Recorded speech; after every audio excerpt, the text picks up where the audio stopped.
খানপুর ড্যামের নীল জলরাশিকে বিদায় জানিয়ে এখন আমাদের নতুন যাত্রা পাহাড়ের আঁকাবাঁকা পথ ধরে মেঘের রাজ্যের দিকে।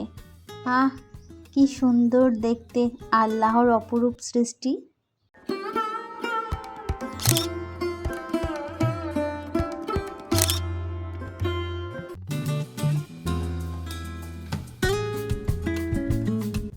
আসসালামু আলাইকুম ভিউয়ার্স, চলে আসলাম নতুন আরও একটি ভিডিও নিয়ে। আপনারা সবাই কেমন আছেন? আল্লাহর অশেষ রহমতে আমি অনেক ভালো আছি। গত ভিডিওতে দেখেছেন আমরা পাকিস্তানের খানপুর ড্যামের একটা রিসোর্টে ছিলাম, যেখান থেকে পাহাড় এবং সমুদ্র একসাথে দেখা যায়। আজকে আমরা এখান থেকে রওনা দিব মেঘের রাজ্যের দিকে।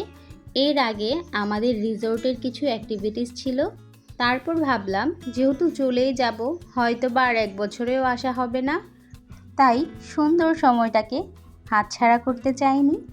হাতে তুলে নিলাম এই আর্চারিগুলো, কিন্তু সবচেয়ে মজার বিষয় হলো আমি একটাকেও টার্গেট মতো লাগাতে পারিনি। কিন্তু আমার বড় ভাগ্নি ছোট বাচ্চা হওয়ার পরেও প্রতিটা তীরই ঠিক মতো লাগিয়েছিল। আর আমার হাজবেন্ড তো কি আর বলবো, ও বন্দুক দিয়ে গুলি করে একটা বোতলকেও টার্গেট করতে পারেনি। মোট কথা তার একটা বোতলও পড়েনি, ও মনে হয় 10টার মতো গুলি ছুঁড়েছিল। তবে আমার ছোট ভাগ্নির হাতে কিন্তু জাদু আছে। এত ছোট হওয়া সত্ত্বেও সে মনে হয় 10টার মতো গুলি করেছিল। এই 10টা থেকে শুধু একটা মিস হয়েছিল, বাকি 9টাই সে টার্গেট মতো লাগাতে পেরেছে, যা আমার কাছে খুবই ভালো লেগেছে। আমাদের রিসোর্টের অ্যাক্টিভিটিসগুলো শেষ করেই আমরা রওনা হয়ে গেলাম মেঘের রাজ্যের দিকে। রাস্তায় বের হতেই কিন্তু 2 ধারে 2 পাহাড় দেখেই মনটা শান্তি হয়ে গিয়েছিল। অনেকক্ষণ জার্নি করার পর রাস্তার সাইডে যে রেস্ট হাউসগুলো থাকে সেখানে আমরা খাবার খাওয়ার জন্য নেমে পড়লাম। কিন্তু রাস্তার পাশে রেস্ট হাউস হওয়ায় সব কিছুর দাম অনেক বেশি ছিল। আমি এখানে বাংলাদেশের ড্রিঙ্কর স্বাদ নিতে গিয়ে এই মগোটা নিয়ে ফেলেছিলাম। এরপর এটার দাম শুনে আমি তো অবাক। এই ছোট একটা ড্রিঙ্কসের দাম নাকি 800 টাকার মতো নিয়েছিল। যাই হোক, ধরা না খেলে অভিজ্ঞতা বাড়ে না। খাওয়া দাওয়া করে আমরা আবার মেঘের রাজ্যের দিকে রওনা দিয়ে দিলাম। এখানকার রাস্তাঘাট এত সুন্দর যা বলে বোঝানোর মতো না। মাশাআল্লাহ, আমার দেখেই অনেক বেশি শান্তি লাগছিল। আমরা এখন যেখানে আছি সেখান থেকেও প্রায় 6 থেকে 7 ঘন্টা জার্নি করার পর আমরা আমাদের কাঙ্ক্ষিত লক্ষ্যে পৌঁছাতে পারবো। কথায় আছে, ভালো কিছু পেতে গেলে কিন্তু একটু কষ্ট করতেই হয়। আর কষ্টের পর যখন সত্যিই ভালো কিছু পাওয়া যায় তখন অনেক বেশি ভালো লাগে। পাহাড়ের 2 ধারে এইরকম একটা টানেল পেয়ে যাব, এইটা কখনো কল্পনাও করতে পারিনি। আমার তখন মনে হচ্ছিল হয়তো বা আমি মোবাইলে বসে বসে কার গেম খেলছি। আমি এই কয়দিন পাকিস্তান থেকে যা বুঝলাম, পাকিস্তানের অলিতে গলিতে অপরূপ সৌন্দর্য লুকিয়ে আছে, যা সামনাসামনি না দেখলে কখনোই বিশ্বাসযোগ্য নয়। দুপুরের খাওয়া খেতে খেতে সেদিন আমাদের বিকেল 4টা বেজে গিয়েছিল, আর বাইরে ছিল ঝিরিঝিরি বৃষ্টি। আমরা অনেক খোঁজাখুঁজির পর সুন্দর এই রেস্টুরেন্টটি খুঁজে পেয়েছিলাম। তবে একটা জিনিস খুব একটা ভালো লাগেনি, খাবার অর্ডার করার 1 ঘন্টা পরেও খাবার আসছিল না। অবশেষে যখন খাবার আসলো, খাবারের টেস্ট এত বেশি ভালো ছিল যে মাশাআল্লাহ, বলে বোঝানোর মতো না।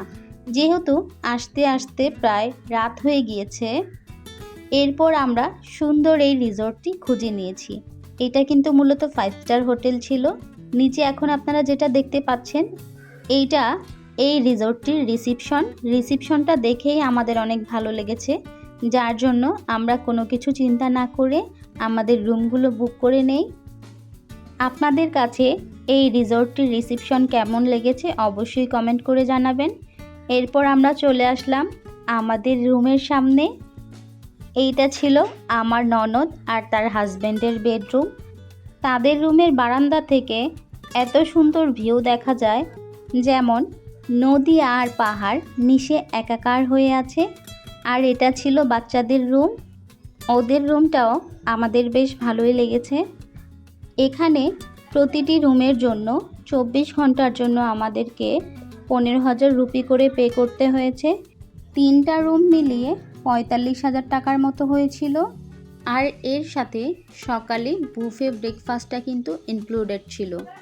এখন চলুন আমি আমার রুমটা আপনাদেরকে দেখিয়ে দিই। এখানের প্রায় প্রতিটা রুমই একই রকম দেখতে, তবে সাজানোতে কিছুটা ভিন্নতা আছে। এই হলো আমার রুম। আমার রুমে একটা বেড ছিল, একটা আলমারি, ড্রেসিং টেবিল, ছোট্ট একটা ফ্রিজ, টিভি আর একটা সিঙ্গেল সোফা। কিছুক্ষণ আগেও কিন্তু আমরা ছিলাম একেবারে গরমের মধ্যে, আর এখন আসার পরে ঠান্ডার জন্য আমরা ঠিকমতো কথাই বলতে পারছিলাম না। এই দেখুন বাহিরের ভিউটা কতটা সুন্দর, মনে হচ্ছে না কোনো একজন ক্যানভাসে রং তুলি দিয়ে আর্ট করে রেখেছে। এখন আমরা আছি পাকিস্তানের সোয়াত ফিজা ঘাটে। যেহেতু আস্তে আস্তে প্রায় সন্ধ্যা হয়ে গিয়েছিল, তাই ভাবলাম আজকে আর আমরা খুব একটা আগাবো না। 6-7 ঘন্টা জার্নি করার পর আমাদের সবারই অনেক বেশি ক্লান্ত লাগছিল, তাই ভাবলাম আজকের রাতটা আমরা এখানেই কাটিয়ে দিব। তারপর পরের দিন সকালে আমরা একেবারে মেঘের রাজ্যের দিকে পৌঁছে যাব। এই জায়গাটাও আমার কাছে খুব ভালো লেগেছে। তবে আপু বলল যেহেতু উনি 2-3 বছর আগে এখানে এসেছিল, তখন নাকি এই যে এখন অল্প অল্প পানি দেখা যাচ্ছে, এই পানিটা নাকি এত অল্প ছিল না, পুরোটা জায়গা জুড়ে সাদা পাথর আর পানি দিয়ে নাকি ভরা ছিল। এর জন্য আমাদের একটু মন খারাপ ছিল, কারণ আমরা যতটা চেয়েছিলাম ততটা আমাদের মন মতো হয়নি। যাই হোক, প্রকৃতির খেলা। প্রকৃতি কখনোই আমাদের হাতের কাছে থাকে না, প্রকৃতি প্রকৃতির মতো রূপ নেয়। তবে একেবারেই খারাপ লাগছিল না কিন্তু জায়গাটা আমার বেশ ভালো লেগেছে। আমরা যেই রিসোর্টটায় উঠেছিলাম তার সামনেই ছিল ছোট্ট একটি পার্কের মতো। এই ঘাটটার নাম হচ্ছে ফিজা ঘাট। এখানকার অপরূপ সৌন্দর্য দেখে আমার একদম মাইন্ড ফ্রেশ হয়ে গিয়েছিল। আর এই যে দেখতে পাচ্ছেন লাল লাল ফুল ফুটে আছে, আসলে এইটা একটা গোলাপ গাছ। আমি আমার লাইফে গোলাপ গাছকে কখনোই এত বড় হতে দেখিনি, আর একসাথে এতগুলো ফুল দিতেও দেখিনি। আপনারা যদি কেউ দেখে থাকেন তাহলে অবশ্যই কিন্তু কমেন্ট করে জানাবেন, কারণ আপনাদের কমেন্ট পড়তে আমার খুবই ভালো লাগে।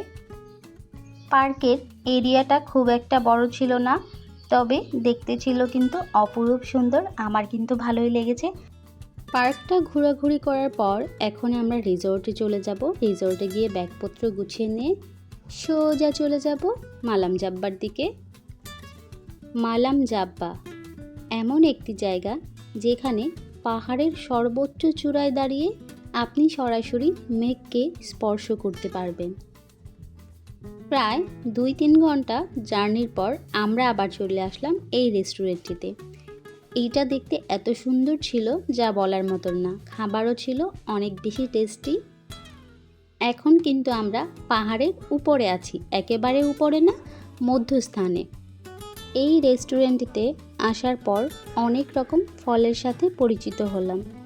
আমরা এর আগের যে রিসোর্টটিতে ছিলাম সেখানে কিন্তু ছিল শুধুমাত্র ফুলের বাগান আর ছিল অসংখ্য মাল্টার গাছ, তবে এই রিসোর্টটিতে আসার পর দেখলাম অসংখ্য ফলের বাগান। আসলে পাহাড়ি সৌন্দর্যটাই কিন্তু অন্যরকম। এখন যে আপনারা পাহাড়টা দেখতে পাচ্ছেন যেখানে সবুজ সবুজ দেখা যাচ্ছে, এখানে কিন্তু পাহাড়িরা চাষ করেছে।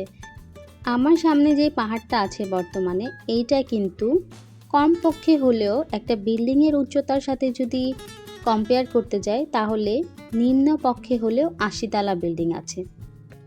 এতটা উঁচু পাহাড়, আর এই পাহাড়ের ভিতর দিয়েই কিন্তু গিয়েছে হাইওয়ে রোডগুলো, যেখানে অনায়াসেই কিন্তু 2টা গাড়ি আসা যাওয়া করতে পারে। পাহাড়ের সর্বোচ্চ উঁচুতেও কিন্তু আমি মানুষের ঘরবাড়ি দেখেছি। আমি শুধু ভাবি এত প্রতিকূলতার মধ্যেও ওরা কিভাবে এখানে স্টে করে, যেখানে আমরা নর্মাল একটু ঝড় বা তুফান হলে আতঙ্কে পড়ে যাই, সেখানে বছরের পর বছর সারাটা জীবন তারা পাহাড়ের চূড়াই কাটিয়ে দেয়। তাদের জীবন কতটা সংগ্রামের, তাই না? আসলে ওদের থেকে আমাদের অনেক কিছু শেখার আছে, যে পৃথিবীর সব কিছুকেই প্রকৃতির নিয়মে মেনে নিতে হবে, এটাই আমার জীবন আর আমাকে এভাবেই কাটাতে হবে। তবেই আপনি সব বিষয়ে আত্মতৃপ্তি পাবেন, সব বিষয়ে শান্তি খুঁজে পাবেন। অবশেষে কিন্তু আমরা মালাম জাব্বায় চলে আসলাম।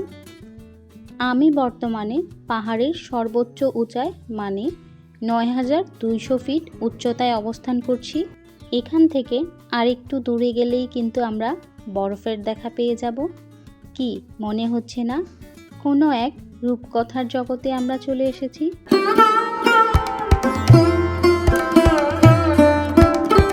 জীবনটা খুবই ছোট, তাই চেষ্টা করুন যদি সামর্থ্য থাকে তাহলে জীবনটাকে উপভোগ করার। কারণ আপনার আজকের এই উপভোগই কিন্তু এক সময়কার স্মৃতি। একটা সময় আমাদের শরীরে শক্তি থাকবে না, বয়স বাড়বে, ব্যস্ততা বাড়বে, চাইলেই আমরা যেখানে খুশি সেখানে যেতে পারবো না। তখন শুধু পুরনো দিনের স্মৃতিগুলোই মনে থাকবে। তাই সামর্থ্য থাকলে এখনই পরিবার নিয়ে বের হয়ে পড়ুন। আর পরিবার নিয়ে খুশি হওয়ার জন্য যে শুধুমাত্র পাহাড় কিংবা নদীতেই যেতে হবে এমনও কিন্তু নয়। কোনো একটি শুক্রবার পরিবারের সবাইকে নিয়ে চলে যান হাতের নাগালে কোনো একটা টঙের দোকানে। সেখানে একসাথে বসে এক কাপ চা খান, একটু হাঁটাহাঁটি করুন, দেখবেন এইটাই জীবনের সবচেয়ে সুন্দর মুহূর্ত। দেখুন একটু আগে কিন্তু আকাশের মেঘগুলো দেখাই যাচ্ছিল না, আর সেই মেঘ এখন ছড়িয়ে যাচ্ছে পুরো আকাশে চারোদিকে। আমি প্রথমে ভেবেছিলাম কোথাও হয়তো বা আগুন লেগেছে, কিন্তু না, একটু পরেই আমি উপলব্ধি করতে পারলাম এগুলো আসলে ধোঁয়া নয়, এগুলো হচ্ছে মেঘ। আলহামদুলিল্লাহ, আল্লাহ আমাকে সুন্দর একটা জায়গা দেখার সুযোগ করে দিয়েছে শুধুমাত্র আমার পরিবারের জন্য। তাই পরিবারকে ভালোবাসুন, পরিবারকে আগলে রাখুন, আল্লাহ আপনাকে সমস্ত শান্তি আপনার হাতের মুঠোয় এনে দিবে। প্রচণ্ড ঝড়ে বৃষ্টি শুরু হয়ে গেল। আমরা ভয়ও পেয়ে গেলাম, ভাবলাম আমাদের আর বরফে যাওয়া হলো না। আমরা ভয় পেয়ে গাড়ি নিয়ে বের হয়ে পড়লাম এবং রাস্তার অবস্থা তো দেখতেই পাচ্ছেন। গাড়িটা নিয়ে পার হয়ে যাওয়াটাও এখন কতটা কষ্টের। যাই হোক, যা হয়েছে সব ভালোর জন্য হয়েছে। আমরা এখানে চলে আসার পর শুনতে পেয়েছি প্রায় ১৭ জন মানুষ সেখানে আটকা পড়ে মারা গিয়েছে। তাই আমি বিশ্বাস করি আল্লাহ যখন যা করে ভালোর জন্যই করে। এরপর আমরা পাহাড় থেকে নেমে এসে আবারও রাস্তার পাশে একটা ধাবায় চলে গেলাম। প্রচণ্ড ক্ষুধা পেয়েছিল আর আমরা অনেক বেশি ভয়ও পেয়েছিলাম, যেহেতু রাস্তাঘাটের অবস্থা খুব একটা ভালো ছিল না। যাওয়ার সময় যেই প্রকৃতি এতটা সুন্দর ছিল, আসার সময় সেই একই প্রকৃতি ততটা ভয়ঙ্কর ছিল, যা কল্পনা করার মতো ছিল না। এরপর আমরা খাওয়া দাওয়া করে নিয়ে ইসলামাবাদের দিকে রওনা হলাম। এতক্ষণ আমাদের সাথে থেকে ভিডিও দেখার জন্য আপনাদেরকে অসংখ্য ধন্যবাদ। সবাই ভালো থাকবেন, সুস্থ থাকবেন। দেখা হবে নতুন আরও একটি ভিডিওতে। ভিডিওটি ভালো লেগে থাকলে অবশ্যই লাইক, কমেন্ট, সাবস্ক্রাইব করে আমার পাশে থাকবেন।